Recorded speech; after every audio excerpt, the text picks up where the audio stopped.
Good morning, children. Today I am going to explain dot product or scalar product of two vectors.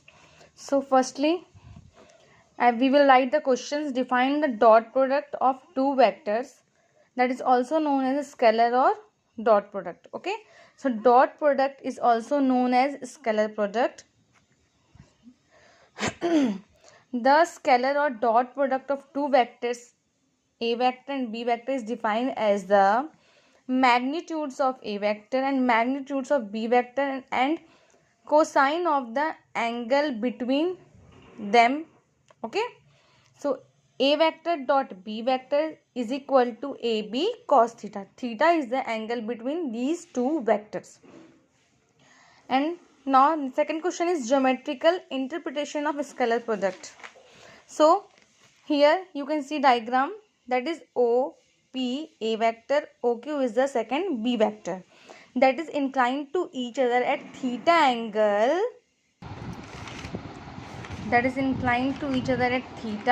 angle, Here we will find the cos theta. So cos theta is the trigonometry ratio. So we have to make a right angle triangle. So we will draw the perpendicular line OQ from Q to OP, that is QR. Okay. So QR is perpendicular on OP. So cos theta is equal to base upon hypo. Is that clear? So base upon hypo. So here base is the OR and hypotenuse is the OQ. So it will be a OR upon B is equal to cos theta. So OR is equal to B cos theta. And we know, students, about scalar product, A vector dot B vector is equal to AB cos theta. Okay.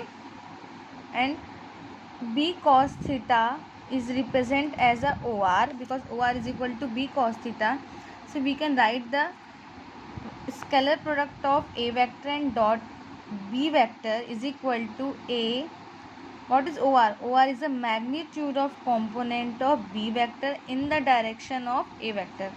अगर मैं perpendicular line draw करूँ यहाँ पे, तो B vector के दो rectangular component होंगे, एक होगा बी कॉस थीटा, इस तरफ क्या होगा बी साइन थीटा. ठीक है. हमने स्केलर प्रोडक्ट को यूज़ करते हुए, that is A vector dot B vector is equal to A B cos theta होता है, लेकिन बी कॉस थीटा क्या था, ओ आर के इक्विवेलेंट है. ठीक है. कहाँ से आया, मैं लिख दे रही हूँ, cos theta is equal to base upon hypo. So cos theta is equal to O R upon hypo की value O Q. Is that clear children? So cos theta is equal to O R upon B. Cross multiply करेंगे क्या मिलेगा आपको, O R is equal to B cos theta. ठीक है. तो B cos theta को हम रिप्लेस कर दिए ओ आर से. So O R is the magnitude of component of B vector in the direction of A vector. Now we can see the examples which represent the scalar product of two vector quantity. Just see the first example, work done. Work done is the dot product or scalar product of force and displacement. That's why work done is scalar quantity. And power is also defined as the product of force and velocity.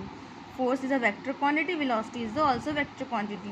So power is the power is the dot or scalar product of force and velocity. That's why power is the scalar quantity.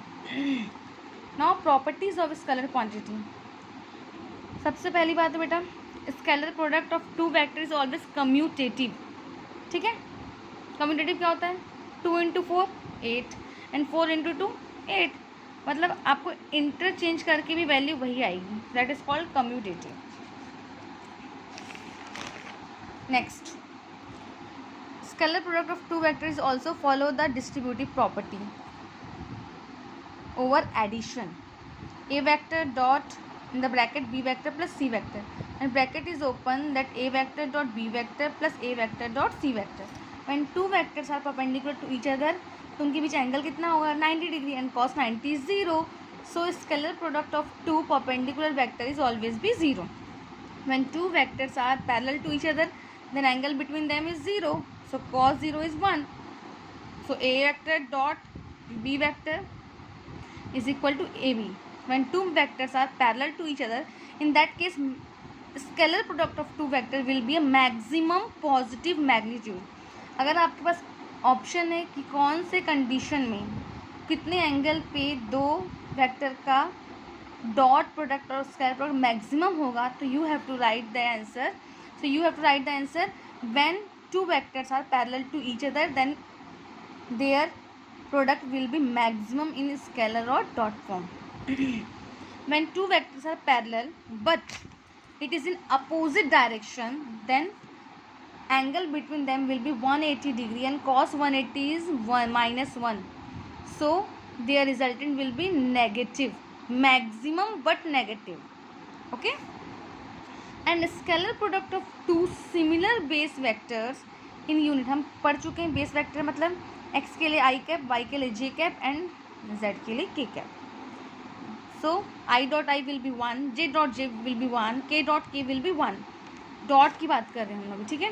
यहाँ पे cross और vector product के बीच में कोई मत लाना.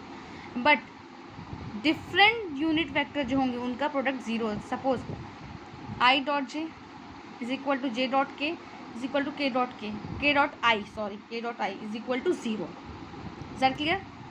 अब आते हैं A vector dot B vector है, तो ए का जो एक्स प्रोडक्ट होगा वो बी के एक्स प्रोडक्ट से, ए का वाई प्रोडक्ट बी के वाई से, ए का जेड प्रोडक्ट बी के जेड से, सबका मल्टीप्लाई होगा. बाद में क्या होगा, यहाँ पे प्लस होगा.